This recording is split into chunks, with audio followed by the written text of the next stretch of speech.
Sugar withdrawal symptoms are real and sometimes painful. In the next few minutes, I'm going to tell you exactly what you can expect when you quit sugar. Number one, cravings. You are going to crave sugar so much, it's going to make you crazy. This is one of the things I study the most is sugar cravings. It's like your entire body co-opts itself. Your tongue. Now remember, I want you to remember this. You've got to think this through. You're not looking for a sweet taste on your mouth. You're looking for a dopamine hit. We'll cover more of that later. But the cravings, literally, it's like your car can drive itself to the 7-Eleven. You're going to be craving the taste of your favorite thing, the smoothness, the crunchiness, the soda, whatever. You're just going to be thinking about it. It's like your entire body and your brain all get together and compromise your promise that you made this morning to quit sugar. So cravings are the number one symptom that you've got to get through. You've got to realize that you're not looking for a sweet thing on your tongue. You're looking for that dopamine hit, a little hit of serotonin, norepinephrine, all of these things. The cravings are not for the sweet, okay? They're for the brain reward chemicals. Please make that distinction and you'll be able to break this pattern. Number two, headaches. Headaches should be a huge clue, gang. Please think about it. Your brain hurts like really bad sometimes. It's kind of crazy that your brain is like throbbing, pounding. You can't sleep, you can't work, you can't think. It's like, the worse your habit, if you go really cold turkey, the worse the headache is going to be. This part they're calling Alzheimer's diabetes 3, okay? A metabolic syndrome of the brain. If this doesn't scare you to death when you start the process of going zero sugar, then I don't know what will. Please, think about these headaches and think about a worse idea, okay? That when you ingest a little bit of sugar, no aspirin, no Tylenol, a little bit of sugar, the headache stops. That would scare, it did scare me, and it should scare you. So please, headaches are the number two withdrawal symptom. Number three, night sweats, okay? This, and all of these things, okay, when you think this through, all right, that you've had cravings while you're on sugar. You've had headaches while you're on sugar.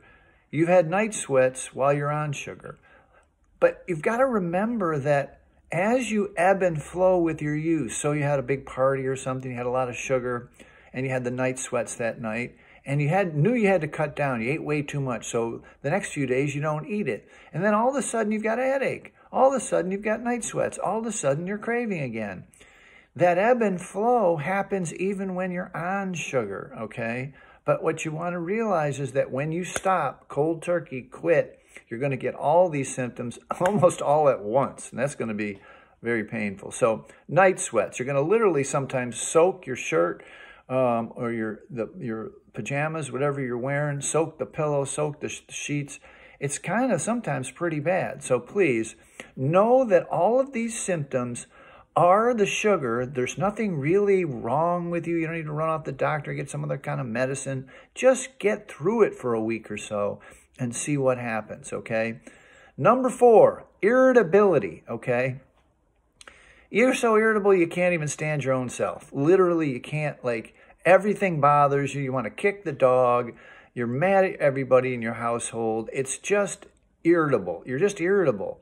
You've taken away that self-soothing. You've taken away that feeling of all is right with the world, okay? Your dopamine receptors are down-regulated. You have less of them. They're thinned out, okay? So please know that the irritability will pass. You'll come back to normal. You won't be irritable the rest of your life. And this is a withdrawal symptom, all right? Fatigue, number five, okay? Fatigue. You are going to be fatigued, okay? I always tell people to plan for a weekend. First day is a kind of a grace day, if it's a Friday. You can go to work, you won't have too much problem with no sugar, all right? Then Friday or Saturday and Sunday, the second and third and fourth day, you're going to be really tired. Please leave time for you to take naps, to sleep a little bit more. You're going to be a little bit tired, so make sure this is part of your protocol, all right? Number 6, digestive issues. Okay, I'll put it that way. Digestive issues. You're going to be either constipated or the opposite, or both, alternatively, for about a week. Okay, it's going to be up and down. You're not going to feel good. Your tummy's going to be a little rough. Food's going to be a little weird because you're not coating it with sugar from dessert or what have you. So please, no running off for diarrhea medicine or constipation medicine. You don't need that stuff. It's only going to make it worse and prolong it. Please get through this. Know that it's coming. Be ready to rest and get through the digestive symptoms. Mood swings. Now, this is a little bit different than irritability in that, and this is number what, 7? Irritability or mood swings is a little different than irritability in that you're going to be a little blue. You're going to be like you're going to be like, it's almost like you're, bipolar or something. You're going to be up and down, okay? Manic and, what's the other one? You're going to be high and low, okay? It's going to ebb and flow. Sometimes you're going to feel great. You'll be like, wow, I'm really had day 4 or 5 or 6. You're going to be kind of like, I'm kind of healthy here. I'm feeling good. I lost a pound or 2. And your mood will be up, and then next 5 minutes you'll be depressed, okay? Again, no need to run off and get some kind of pill to help you with this mood swing. It's not life-threatening. It's not going to be, and it will pass. The sun will come out. Your moods will even out over time. All right, please. Like if you're finding interest in this, I've got a bunch more. Like and subscribe, please. It really helps get this out to more people. Really appreciate it. Anxiety. What are we on? Number 8, I think. Anxiety. Okay, so anxiety is really a serious issue. Again, same thing with mood swings and irritability. It's not permanent, okay? It's definitely not permanent. Now, look, caffeine is a big problem. I'm not going to get into that. We've got you can search the videos. We have other videos on this. Caffeine, if you try and do caffeine at the same time, especially if you're a soda drinker, a big coffee drinker with sugar, is going to add to this anxiety, especially if you try and stay on caffeine, okay? So anxiety is an issue, all right? And again, please, I'm begging you, just postpone going to the doctor for anxiety meds or whatever. Please, what we do for anxiety, what we do for irritability, what we do for mood swings is simply exercise. It's not for calories. It's not for burning calories. It's not for losing weight. It's for mental health and mental wellness, to activate your dopamine, serotonin, norepinephrine, GABA, all of these things so that you can recover quicker, so you can feel better, so you can sleep better, okay, which is number 9, all right? Sleep disturbances. You're exercising for these mood swings and irritability and stuff, and to sleep better. I find that if you don't exercise, at least take a little walk, or do some push-ups, or go to the gym, or do yoga, whatever, you don't sleep well. And when you don't sleep well, these disturbances, I want to say something that I think is super important. Most people, when they're on sugar, most of the difficult times are in the evening, so people eat sugar and literally pass out, okay? They do not fall to sleep. They pass out. And what is happening at 2 or 3 or 4 in the morning is that your sugar buzz, your sugar high has worn off, and your body is looking for more of it, okay? And you know you can't get up, and you definitely can't have caffeine. You definitely don't want to eat in the middle of the night. And so, you're up till 5 or 7 or whatever, and all of a sudden you're tired the next day, and you've got to eat sugar for energy, and the vicious circle continues. So please know that you're going to have some sleep disturbances during this. And look, the time period varies, depending on who you are and what your habit is. Could be 7 days, 10 days, 2 weeks. Some people with big habits could be as long as a month of this up and down, headaches and frustration and irritability and all this stuff. And you're also going to be a little thirsty too. So, make sure you keep an eye on that. You will start sleeping through the night, so your sleep disturbances will change. really cool really quickly. In 10 days or so, you'll be sleeping better than you've ever slept before because you won't be interrupting it with sugar. Now, dizziness is number 11, I believe we're on. Dizziness is rare, but it does happen. Like when you stand up quickly, and you need to be careful and keep an eye out for that. That's super important. If that happens, obviously sit back down or lay back down and get through it. But it will pass. Again, no need to run off to the doc. Look, if all this persists after a while, then yes, run back to the maybe go to a doctor. But you don't really need to in the first month or so. Just get through it. It does go up and down and ebb and flow for about 30 days, okay?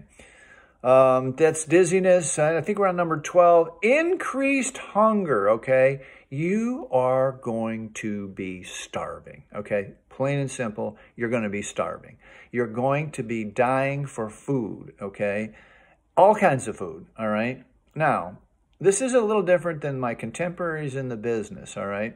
As long as you're eating healthy whole foods and fats, healthy fats, avocados, olives, ribeye steaks, salmon, whatever, healthy chicken legs and thighs and turkey legs and thighs and sardines and good healthy fats to satiate yourself, it'll keep the hunger at bay. If you're eating a lot of vegetables and fruits, you got to cut a little down on the fruit. That's just going to keep the cravings and the hunger alive, all right? You have to ingest healthy fats to keep that hunger down. And what my contemporaries don't often tell you or won't tell you is that you can eat a little extra at this time period and actually still lose weight. You'll still lose a little bit of weight. So please think about a little bit of extra steak, a little bit of extra salmon that night, and try and be satiated with the increased hunger. And know that you're not going to be hungry like this all the time. This will pass, okay? Now, this is a big one. I want to bring this one up, and it's depression. I think we're on 13 or 12 or 13 number, whatever. I'm going to lose track of the numbers, but there's a lot of them. So depression is really kind of a, again, I'm not a doctor. I don't play one on the internet, right? I tell people if I was a doctor, I'd be a doctor of anthropology, to figure out how we got in this mess from the food that we're eating and the food system that we have that's evolved over the 300 years of sugar coming into the diet. But that aside, this depression thing is very real, okay? And for the folks who have had some time off of this, maybe you've experienced it, like you get a month or 2 or 3 off of it, and then all of a sudden you have some sugar, and then the next day you're a little blue, okay? This clue, if you will, this hint of what's going on in your brain should be, I mean, it scares me to death. And, my parents died of Alzheimer's. And I think it should scare you that these changes in your brain chemistry, your brain reward chemistry, that's what all the depression meds are for, SSRIs, to dial in your serotonin and to dial in your brain chemistry. And here we are, decades into a process where we've been self-medicating ourselves with these meds, literally with this sugar and this caffeine. And now when we quit, we're going to be a little blue. It takes a while to heal up, okay, to get your brain chemistry back to normal. So just know that you don't need to run off to get to a doctor, okay, right away. Now, yes, as I said earlier, if it persists for 60 or 90 days, maybe you need to, but it may be uncovering something. But look, it really is most of the time just the sugar withdrawals hitting you, all right? So please be careful there. Know what it is.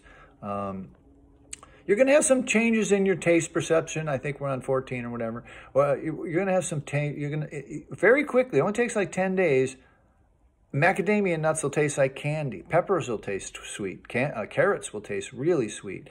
It's amazing how quickly, and if you were to ingest sugar, it would be even more just like that syrupy sweet. You won't even like it, okay? So please know that your taste will change. You may have some muscle aches. That's a big one too. You may have some twitching. This is super interesting. You may have some, cramps at night in your calves or your leg, whatever. And that's magnesium. You're going to need some magnesium supplementation, okay? So always know that those cramps are going to pass, especially if you supplement a little bit of magnesium. That'll help. Everybody that comes in for sugar withdrawals is depleted in magnesium.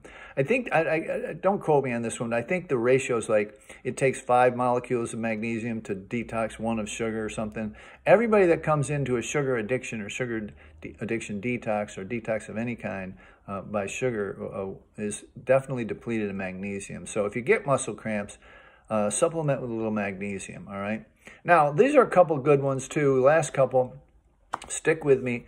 Focus and concentration. Your focus, your ability to focus and concentrate is going to be a little off, okay? It's just all of the other stuff that I've mentioned. It's going to be a little off. So please make sure that you're make sure it's a time at work, or it's not the middle of a big trial or a big, a big project due or what have you. Try and make it a little bit of a downtime for a week or so that you can get through this. A vacation would be ideal, but you're not going to be able to focus or concentrate as well during this time period. It's just going to be overwhelming, as you've seen in all the symptoms that I've gone through.